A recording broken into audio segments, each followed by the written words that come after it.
Quand l'activité économique est au ralenti, les entreprises de la région se tournent vers l'étranger, là où les perspectives économiques sont meilleures.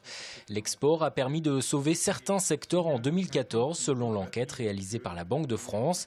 C'est particulièrement vrai dans l'industrie. Les constructeurs de machines industrielles ont ainsi vu leur chiffre d'affaires augmenter de 8% grâce à l'export. Les ventes vers l'étranger ont aussi permis de maintenir les emplois et la tendance devrait s'intensifier ces prochains mois. L'une des choses que disent les chefs d'entreprise, c'est que pour 2015, justement, ils iront chercher encore plus à l'export le relais de croissance en la matière. Donc quand les industriels disent je pense, en moyenne, arriver à 3% de hausse de mon activité, ce qui est bien dans le contexte des marchés en question et le contexte de prix, on voit bien qu'ils vont aller chercher une partie de la croissance en question à l'exportation. Donc ils vont innover, ils vont s'adapter au marché, ils vont chercher des intermédiaires. Mais un secteur souffre aujourd'hui plus que jamais, celui du bâtiment et des travaux publics. Si les entreprises vendéennes du BTP ont pu trouver des chantiers dans les départements voisins au début de l'année 2014, ce n'est plus le cas depuis quelques mois.